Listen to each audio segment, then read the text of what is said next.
where she's like, Alphonse, let go of your brother. Yes, ma'am. And Edward's off fighting. He's like, Edward, if you lose, I'm gonna kick your ass!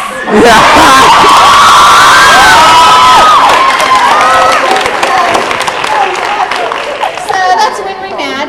On that note, why don't we bring up the lovely and talented Cynthia Martinez?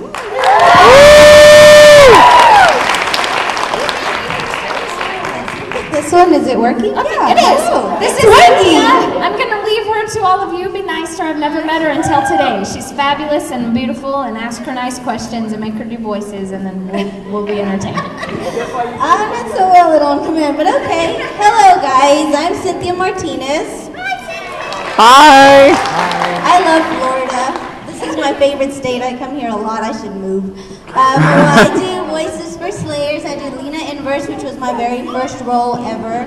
And then I do Puni Puni Poemi. I'm just trying to think of the Hermes and Kino's Journey. The one that's on crack, that's me. And I just actually got someone to bring a Poemi DVD to the sign-in table, and I told the story. Matt Greenfield came out and he was like, I have the perfect role for you. As soon as I saw her, I thought of you.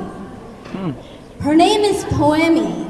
And I thought, oh, I'm gonna go Google her up. That's so cool that Matt thought of me. And then I Google it, and the first thing I see is, you have to be on crack to watch this show. So here I am. I also voice Hermes. Good. Hermes. I was thinking that was like Kino's Journey. What was my name?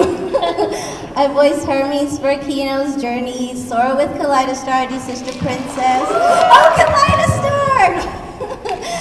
Voices of a Distant Star. Ugly yet beautiful. Good Lord, you guys have questions?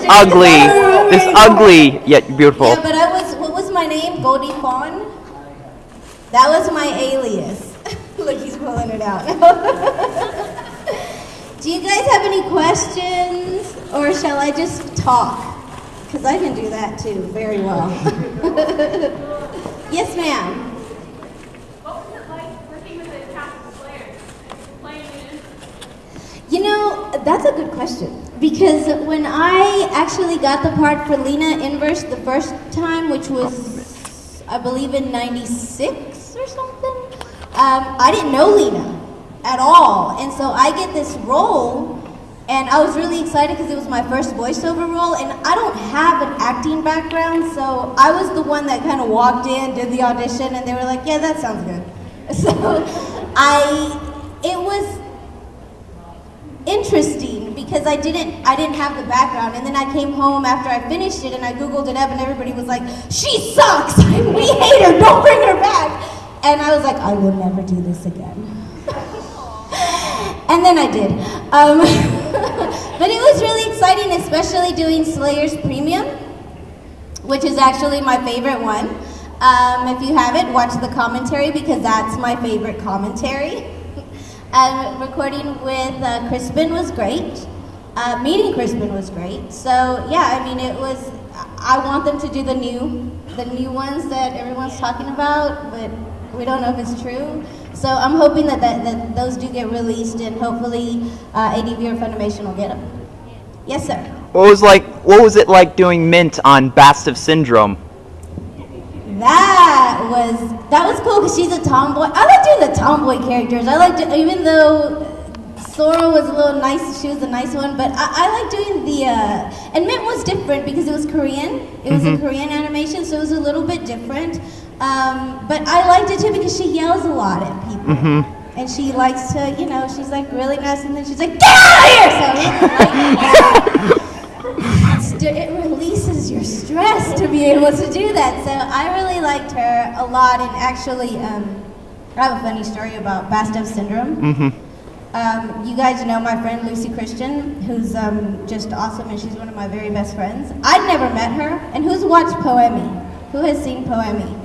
Okay, well, I had that one lesbian scene with her, but I didn't realize what was going on. Lucy Christian was actually Futaba in Puni Puni Poemi, and I had never met her.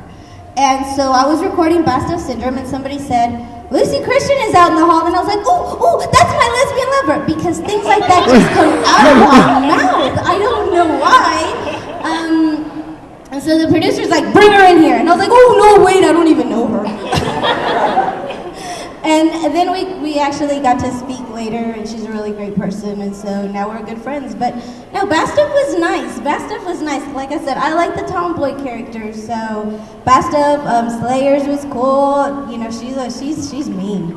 So, any other questions? Was this always a profession you wanted to go into, or was it something you just stumbled into? Good question. The question was, is it a profession I've always wanted to go into, or is it something I stumbled into? I stumbled into it. I actually wanted to be a singer. And obviously that didn't work for me because God gave me this voice. Which sounds a lot like a cartoon character. So, I decided to go in, and I realized that Matt was like, no, don't even change your voice, it's okay, just talk. Which is I never went into puberty because like I'm 32 now and I still sound like this, so it's okay. But yeah, I did. I just stumbled into it. Like I said, I had no acting experience. You know, when you're acting, you're lying. So I'm a really good liar, I guess. But you know, it's just kind of like Neil said, you're using your imagination. So if you can pretend and you never grow up, because we're pretending all the time, then I think it's great, you know. I think anybody can do it. You just have to be able to do that, you know, just to put yourself out there and not be afraid of, well, what's everybody gonna say? Because everybody's gonna say you suck. Or is that just me? And, you know, and that's fine, because you just, at the end of the day, you have to just enjoy it. But if you just go in there and do it, they're gonna tell you suck a couple of times, and what Caitlin was saying, I've had producers say, can you do that with a little less suck? I know how that goes now. That's the nice way of saying it. So yeah, I fell into it, and I mean, it's been great, and I don't do anything. I hear everybody saying, do this to prepare, you know, when you're going in, and do this to prepare, and I've tried it. Like, I know a couple of actors will say, oh, I listen to this type of music for this type of show, and I don't know how that works. I just kind of go in and say, what am I doing? And then they give it to me, and I just try to do it the best that I can. So, you had a question right there.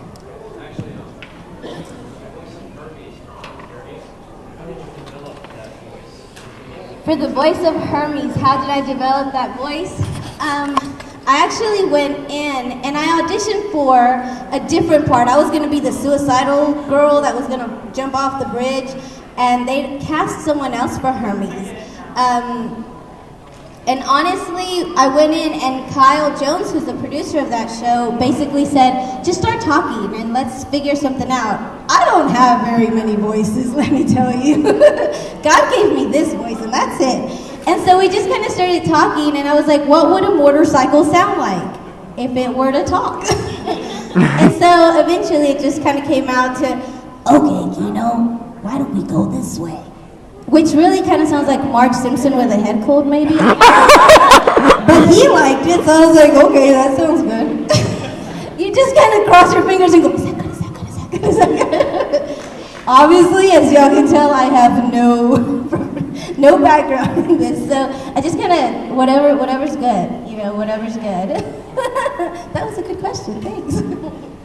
Yes, ma'am.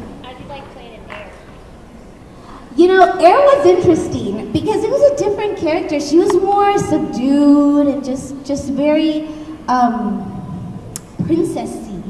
So that was weird for me because I'm not at all. I'm really just kind of really childish and immature. Great, I can't believe I said that out loud. But you know, it was an interesting show. I wish I had been a little more involved in it because I think it was a great show.